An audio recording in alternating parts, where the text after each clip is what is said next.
allegiance to the flag of the United States of America and to the republic for which it stands, one nation, under God, indivisible, with liberty and justice for all. Thank you. Do we have any public comment? No public comment today. Number 4, approval of the October 2nd, 2024 Health and Human Services Committee meeting minutes. Motion on the table, Supervisor Arstead, and second by Supervisor Cavelli. All in favor? Aye. Any opposed? Motion carried. Approval of the October 17th, 2024 special meeting Health and Human Services. Green light. Motion by Supervisor Arstead. Second by Supervisor Foote. All right, we will move on. Policy issues discussion, potential committee determination, none. If there's no objection, I'd like to move 7B1. Is there any objection to moving that? All right, well then with that, I will turn it over to, I'm sorry, I forgot your name. Lori.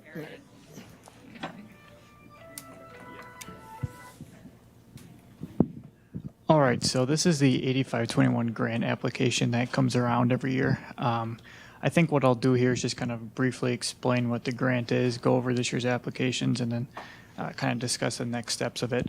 And I do want to note in the packet, we noticed that for some reason on page 5 where the application starts, that's actually last year's application. So the correct one for 2025 is attached in the packet. It just starts on page 25. So just ignore page 5 through 24 as that's the old one. So kind of just a brief explanation on what the 8521 grant is. So each year through Wisconsin DOT's transit section, the 8521 grant becomes available for each county to apply for. The 8521 grant is also known as the County Elderly and Disabled Transportation Assistance Grant because the funds must be used on specialized transportation services that serve seniors and individuals with disabilities. Wisconsin DOT has a list of eligible projects and services that the 8521 funds can be used for. However, the priorities remain providing rides for medical, nutritional, and work-related activities for seniors and individuals with disabilities. Now to just kind of go over this 2025 application, Marathon County is eligible to receive $367,220 with a local match of $73,444, totaling $444,664. The two major recipients of these funds remain North Central Healthcare and MetroRide, as the county is under contract with these two until 2028. North Central Healthcare receives roughly 72% of the total funding because their services expand across the entire county. MetroRide receives a smaller percentage, around 20%. However, their services are centralized to Wausau. And then Marathon County CPZ does receive a very small percentage as they oversee the grant and handle the required quarterly reporting. It is important to note that in order for the county to receive this $367,220, the county must put forth the match dollars. I also want to note that the $73,444 in county match has already been put in the budget that was brought to the county board. And then the last thing I'll say on this year's application is on 10/23/24, the application was approved by the Transportation Coordinating Committee after a public hearing was held, and there was no comments received. So next steps for this application. So once it's approved by Health and Human Services, the application then goes to the county board for final approval. That meeting will be on November 12th. And then after approval, the application is due to WISDOT by December 13th. So that's kind of all I really had planned to say. So if there's any questions, I'd be happy to answer them. Otherwise, this is a pretty routine yearly deal, this grant application. Any questions? If not, I will entertain a motion to approve. Oh, go ahead, Supervisor Cavelli. Thank you, Mr. Chair. The funds, the matching funds, I guess you said from the county is $73,000 approximately. Yeah. And then there's another line in there, line C. I believe it's on page 16 in the packet. $14,736. Page So page 16 would be last year's application Okay. so let me take a look at what you're stating here. Yeah, so that would be on this year's application. It would be page. Let's see. You have the current one up?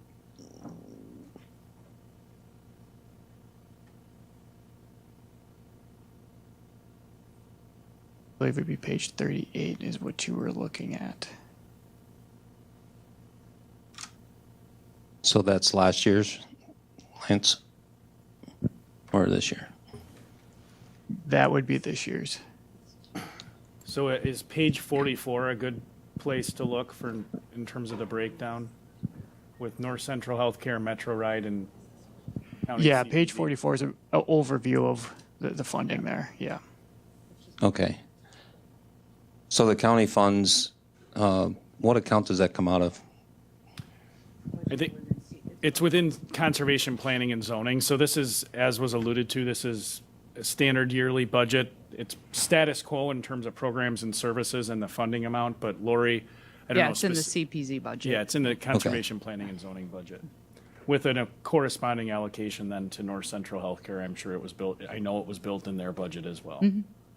Okay, thank you.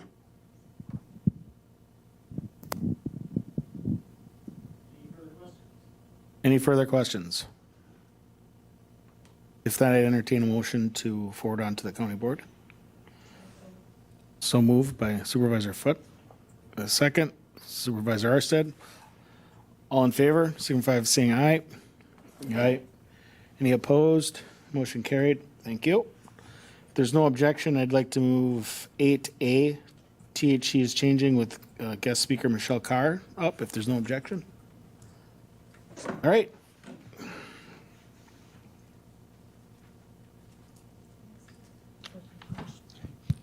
Okay, I'm just going to give a quick introduction of Michelle here. Michelle is the vice chair of the AOD committee, the AOD partnership, and I accidentally gave her a promotion on the agenda, so congratulations. She's going to be chair next year, but she's vice chair this year. And she's going to be talking about the THC is Changing campaign. Just want to mention the Alcohol and Other Drugs Partnership is a local coalition that's focused on alcohol and other drugs, and working to mitigate substance use and to bring attention to substance use issues within our community. So the Board of Health had the opportunity to review this presentation and felt it important to bring it forward for your review. So I'll turn it over to Michelle. Hello, everybody. So I just want to double check with the slides. Can I move them? Would it be easier if I go up here? Okay, I'm going to move. Okay. Don't put the microphone by John Robinson. So you're all set and then just scroll. Okay, perfect. Okay, all right. So my name is Michelle Carr, and I am the Behavioral Health Practice Manager at Bridge Community Health Clinic, as well as I dabble a little bit on the Marathon County AOD board as the vice chair, which is something that fills my bucket. So I want to also kind of explain why I do this and why this fills my bucket. So as a member of our community, a parent, a healthcare worker, I want us all to be educated and know what is happening in our community.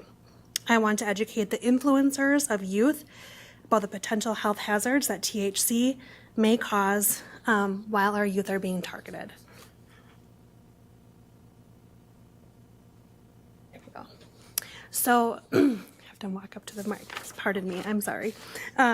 So with the Marathon County AOD partnership, we have had a couple of objectives this last year, mainly focusing on increasing public education to develop knowledge, attitudes, and skills to influence beliefs and change those behaviors. And then we also want to enhance that communication to influence community norms, increase public awareness, and attract community support for prevention. So one of those key strategies was implementing the THC is Changing campaign. We implemented that earlier this year. We have spoken to many individuals already this past year, including the Boys and Girls Club, the Central Wisconsin School Nurses Group, the Board of Health, as Laura stated, and many school officials as well. We have also put out many social media posts on the Marathon County social media, and now we are presenting here to you today. So a little bit about cannabis. So cannabis, there is either hemp versus marijuana. So cannabis is a type of flowering plant that has many different varieties, right? So the major differences between hemp and marijuana is the psychoactive component, or THC. Hemp contains less THC and does not possess enough THC for that high that is associated with marijuana. So one really neat way, I don't know if it's a neat way, but one way to think about it is the difference between peppers.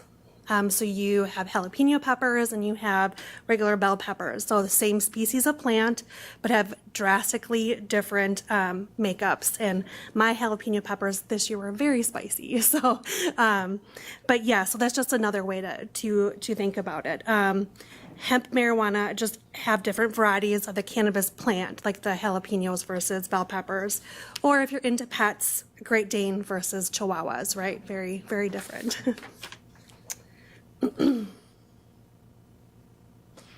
So the hemp flowers are also classified as being low in the chemical that causes the psychoactive properties, which is THC. It can be made into different materials, including textiles, clothing, or added to food. Now, marijuana flowers are classified as being higher in that chemical that causes the psychoactive properties, often consumed by prescription or recreationally. CBD is the chemical component that's found in the hemp plants and can be consumed for non-psychoactive effects. Hemp seed oil is often found, hemp seed oil, which is found in the hemp seeds, can be consumed for nutritional values. Sorry,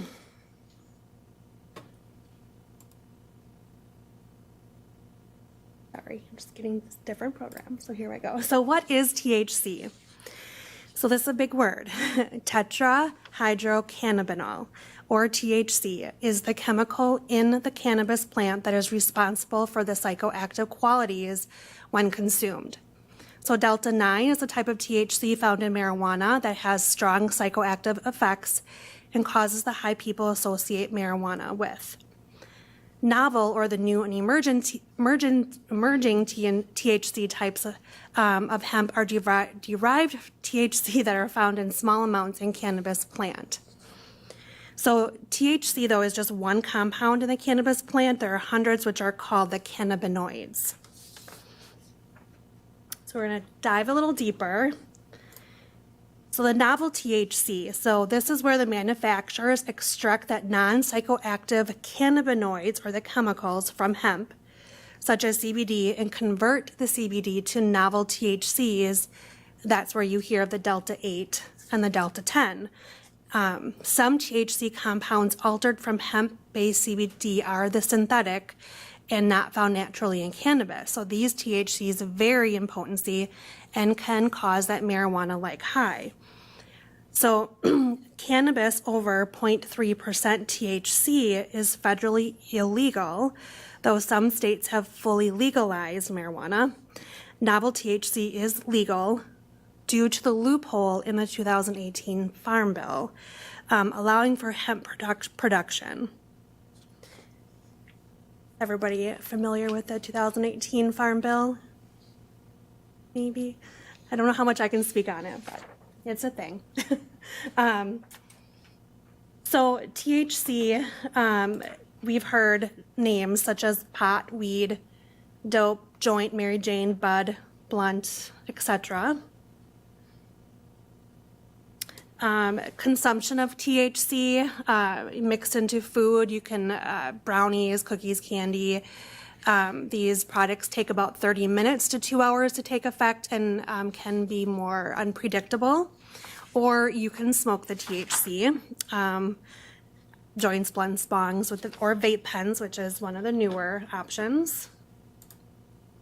So THC in our community, I do have the newest information based off of the 2023 Youth Risk Behavior Survey. Hasn't changed too much, but 8% of high school students in Marathon County used marijuana 30 days from the survey completion in 2023. At that time, that is lower than Wisconsin and the U.S. value, which is no change from 2021. But it's important to note, though, that in 2023, due to low participation rates, the data is not representative of all students in the county. A total of 1,877 usable responses were collected, representing only 30% of public high school students in the county.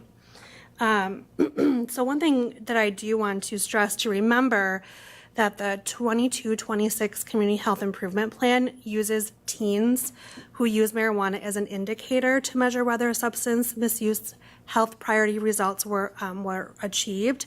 Marathon County residents of all ages and abilities are free from the physical, emotional, and social impacts of substance misuse. So I just wanted us to remember that. But with this, so the Hispanic and Latino group, who are those who identify as multiple race ethnicity, reported a higher use at 11%. And then LGBT students also had a higher use, 14%, which was significantly worse overall. So these next few slides are going to be pictures that were taken within our community here in Marathon County. So 88% of businesses visited in Marathon County. We did an environmental scan in 2023. So 88% of those businesses sold kid-friendly products, so THC. And 100% of Marathon County businesses visited had a social media presence and did not require proof of age for online purchases. Here is another pretty alarming photo. This is a photo of a local school, and just beyond is a place that sells Delta products. Here is another picture. This picture definitely shows how pretty these products can look and how appealing they can look to students. You know, one example I like to use, my kids when they were younger really liked those push pop suckers. And there is a product in here that looks like a push pop. Gummies, just colorful, right? Appealing to the youth's eyes. Here's another one. So this is an example of a Delta product sold here in our local stores. Fruity Pebbles, right? We know that cereal. This looks like Fruity Pebbles.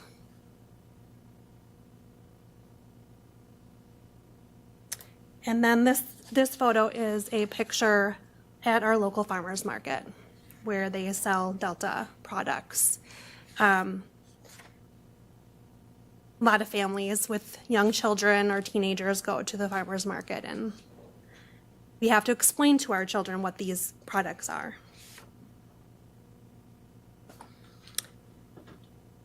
So testing positive, any product that has THC in it may appear on a drug test, even Delta products. So a positive test result for a student could mean suspension from clubs, sports, or school. Now I know that there's different tests and different positivity rates, but a lot of it, the sensitivity of the test and the accuracy of the product testing really depends on the quantity assumed, but nonetheless, any product that has THC in it will appear on a drug test. So what happens when you see someone, what does it look like in a student or individual? Bloodshot eyes, increased appetite, lack of motivation, weight gain, nervous behavior, poor coordination, poor memory, distorted perception. Short-term side effects of use, you have that impaired judgment and attention, headaches, dry mouth, dizziness, sleepiness, increased heart rate, nausea, disorientation. I hear a lot with teenagers, a lot of behavioral issues, outbursts, Long-term side effects, increased risk of stroke and heart disease, lung scarring, mood disorders. THC use in teens may impair thinking and memory, negatively impacting their overall brain development. And we have to remember, their brains aren't even developed yet. There's a strong association between young users and developing mental health disorders and addiction. I can say working at Bridge Clinic, we have seen an increase in students, kids, teens who use. So driving effects on use, so slowed reaction time, impaired coordination, distorted perception. Obviously, driving while high is both dangerous and illegal. So this is interesting information. What to do in an emergency. So there is a misconception, especially amongst our youth, that you cannot overdose on marijuana, but that is not true. Just like drinking, you black out. That's the term that's used. It is the term used for marijuana overdose is greening out. So symptoms of overdose are usually extreme anxiety and panic attacks, hallucinations, fast heart rate or chest pain, uncontrollable shaking or seizing, pale skin color, unresponsiveness. So if you think someone has used too much of THC, definitely call 911. And I want to just put a plug in there. Youth they overuse that term greening out now too. So to be real, they want to green out. They think that's cool. Like, ooh, I greened out the other day. You know, it just, I get very emotional because it's like unbelievable, right? That happens, but it does. So why are they getting high? Or why are they using to get high? To try something new. It's exciting to have fun and relax, to escape from life, to fit in or be accepted, to cope. Students that I've spoken with, everybody else is doing it. That same concept, right? It's quick, it's easy. Vaping it is quicker and easier. It doesn't smell as much. So how do we talk to our youth about this? I could go on and on about this one. Briefly, we need to just have those continued conversations over many short talks, especially as they get older. Be clear about your expectations with drug use, be supportive, have a conversation, not a confrontation.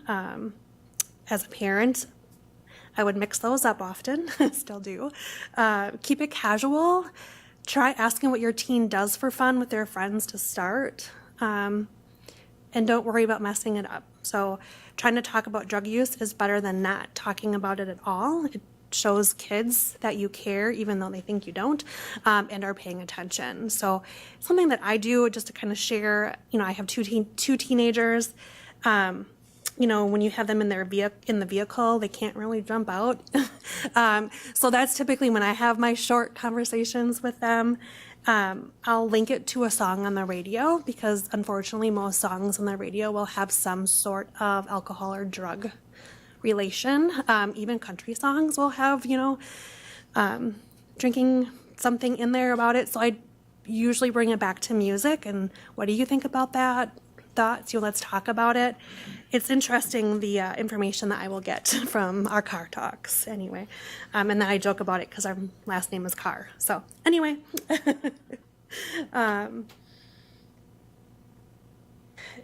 Here is where you can learn more. So we got a lot of our information from the Northwoods Coalition. And then obviously the NIDA and the CDC carry a lot of this information as well. I do want to throw out there before I jump into the last slide here. It's the resources, but I recently, it's like as I do this work and talk to students, I learn more, right? Because we're talking to these students. And I had a group of teenagers that I was talking to about, what kind of drugs are you seeing in the schools? And they named off a couple, and And I said, well, what about marijuana? What about THC? And I was shocked. I don't know why I was shocked, but I was shocked by the response. And their response was, we don't consider that a drug. And that's scary. That is very scary. So I wanted to end on that. That I don't know what we're doing. I don't know what we can do. I think there's so much we can do to help educate our communities, but you know, it is a drug, and our kids their brains are not developed, and they're using high amounts of THC. The amounts of THC that is being used now is extremely high compared to what it was, say, in the 70s. You know, and they use it daily. It's not all kids, but it's there. So, any questions, thoughts, concerns? I do have some. I'll leave these here. If you guys want to take them back with you or look at them, they're just THC is changing questions, fact sheets that I can keep with you all. Questions? I had one question, and maybe you know this, maybe you don't. So with the Farm Bill 2018 Farm Bill, obviously they're deriving the THC from the hemp, but that's Delta 8 and Delta 10. How are they selling Delta 9 at these farmers markets and gas stations and la-di-da? A great question. I don't know how they're doing that. I don't know, Laura, if you have any facts about that part.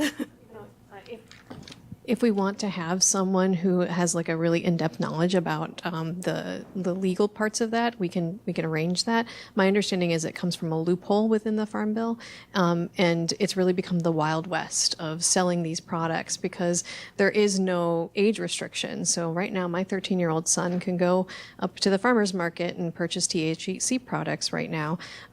That is not a great situation. We have a lot of THC products that are popping up that don't have a lot of notification that they're THC products. I have a friend who went and was looking for a non-alcoholic product, asked a bartender for a non-alcoholic drink, was given a can, and then several minutes later said, I really feel funny. Turns out they were drinking a THC drink and they didn't even realize it. And so these products have popped up.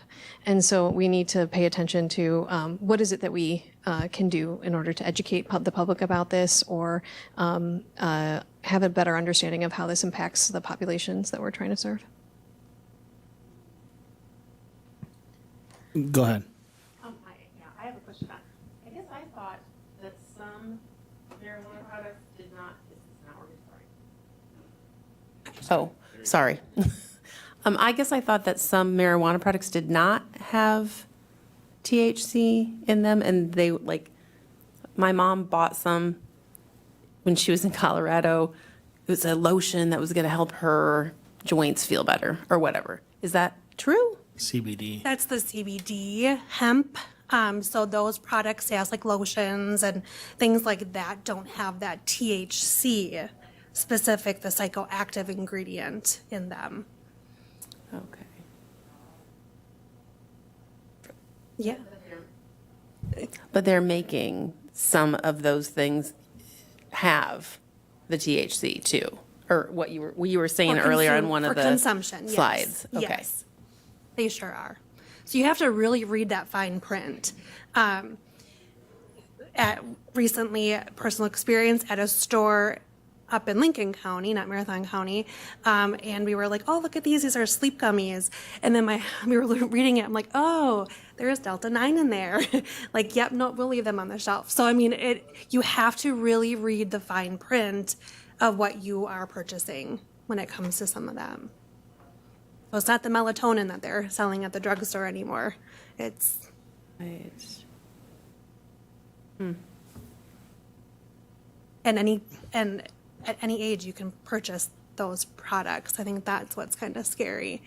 But yeah, like a 13, 14, 15-year-old can go in and purchase them online. Go ahead. Are these addictive? Yes. I don't want to say just like most drugs, but yes, there is an addictive component to it. Thank you. Anything further? Well, with that, thank you, Michelle, for the presentation. Absolutely, you're welcome. All right, so let's see where we are here. Operational function required by statute, ordinance, resolution, or policy. Discussion and possible action by Health and Human Services, and we'll do the development of the 2025 annual work plan for the committee. I'll start off the conversation, and speaking with Chair Boots, he thought it was a good idea to start your conversation about what do you really want to focus on as you come up on 2025. It'll be here in just a moment. So just a quick refresh on a couple of, I think, guiding documents in the conversations that I've had with the chair about maybe some things that might be helpful as you think about your areas of focus moving forward. It's always been my experience, it's a good idea to revisit the strategic plan. So that is available, of course, on the website. And in 2020, at the end of 2023, or within 2023, you amended and revised that plan, and extended the plan, I should say. And just for additional context, this committee is actually the lead committee for a number of items within that plan. So, of course, the plan is organized in the areas, the kind of the umbrellas of healthiest, safest, and most prosperous. And as you might expect, Health and Human Services kind of has the monopoly on the quite a number of the healthiest sections. So, ensuring that every child makes it to adulthood with health, stability, and growth opportunities, certainly a focus. Ensuring that every person has local access to effective mental health treatment, objective 3.7 as well. And then when you move into safest as well, you just had a presentation relative to drugs and alcohol from the AOD partnership. You have a role there. So certainly this committee has a number of areas of focus, but I think as you look at your strategic plan that was extended through the end of 24, it also will give you good insight on perhaps what you want to focus on moving forward. I know this committee has also had a number of conversations recently on topics that I think we can working with the chair. I'll keep notes of your conversation, but try to put on the calendar for regular check-ins. I know expanding mobile crisis was a thing that recently you had some discussion on, kind of transitioning away from expanding CART to expanding mobile crisis. Certainly the opioid settlement funding and trying to figure out what the disbursement of that funding looks like. The county board just approved the joint task force with the city on addressing homelessness, and you have two members that are going to serve on that task force, Supervisors Cavelli and Supervisor Conway. So certainly checking in on those things, I think, strike me as areas where you perhaps want to get them on the calendar to make sure you have those frequent check-ins. But I'm happy to take notes and then work with the chair kind of as you want to put together your 2025 work plan. So otherwise, it's been my experience, sometimes you get to the end of the year and it's like, man, did we ever get to those things we talked about? And there's always something new and interesting to talk about. So without having them kind of written down in a plan in place, sometimes we lose our way. So I'm happy to take notes, but just to really, in speaking with the chair, he thought it was a good idea to get some sense from the committee on what really, where do we want to make sure, what do we want to make sure we address through the coming year? So to add to that, so like Administrator Leonard said, typically in the past years, we've done the strat. We've looked at the strat plan, and when I was on public safety, this obviously is, I'm back Health and Human Services, but we would go through the strat plan, and then we would actually outline our meetings from the last year. What have we done that went into the strat plan and helped to go through those objectives? And we'd outline, okay, yeah, we did that, and try to see what gaps we had.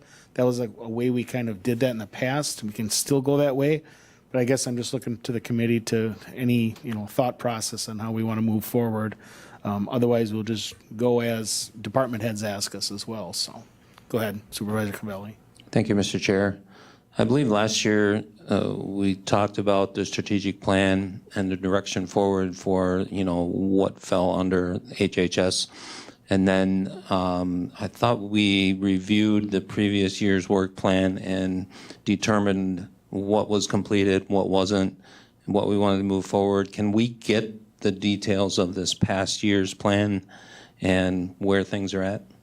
I think what we kind of, as Chair Boots referenced, normally how we did that is I went back and I just pulled agenda items and said what you guys addressed. I can do that again if that would be helpful, and we can kind of see where things fit. And certainly if you have thoughts, hey, we never really got to the X, let me know, and I'll include those also in a summary for your next meeting. It just occurred to me also that this committee, as well as Extension, Education, Economic Development, also talked about childcare. You know, there's kind of that overlapping area of ensuring every child makes it to adulthood, with health, stability, and growth opportunities. Early childhood education is very key. So I can include that, but I can certainly do that if supervisors think that would be helpful to go back through the last year and kind of summarize what your agenda items were. Yeah, I think that would. I think that helped last year as well. So I think that would give us at least some direction on what's still open and what needs to be worked on, and then what we can add from this past year too. So thank you. Anyone else? Okay, well, just keep it in mind. If you have anything, just contact me or Administrator Leonard, and we'll throw it in there and try to move forward with it. But yeah, I just wanted to get the input, I guess, for now. Okay. And certainly send an email if there's other items. I tried to hit the high points that I knew you had talked about, which I know the task force is certainly going to be something that probably be readily available to get updates from the two members that are serving. Childcare, the opioid funding disbursement, and enhancing mobile crisis. If there are other ideas, just send those emails. All right, with that being said, we'll go to 7B2, continued opportunity for discussion regarding 2025 annual budget. Obviously, I don't want to beat this to death, but I also want the people of this committee to have input if they want per what they want to see with the budget. Supervisor Robinson is here just to hear what we have to say. Is there anything that anybody member of this board would like to see changed or looked at, or something we talk about for the 2025 annual budget?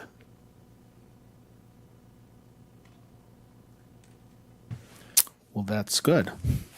And if you do, again, similarly, if you have anything, you want to do a budget amendment, your process is just reach out, individual supervisors reach out to myself or Finance Director Fensky or Corporation Counsel, and we'll help you craft those amendments so that they can get to HR Finance before next Monday and ultimately before your budget hearing on Tuesday. All right, with that, I will go to 9A. Committee members are asked to bring ideas for future discussion. And then 9B, next meeting will be Wednesday, December 4th, 2024 at 3 p.m. Then I will take number 10. Motion made and seconded. Did you see who that was? Arstead and Conway, yep. All right, all in favor? All right. Any opposed? Motion carried. Thank you, everyone. That was fast.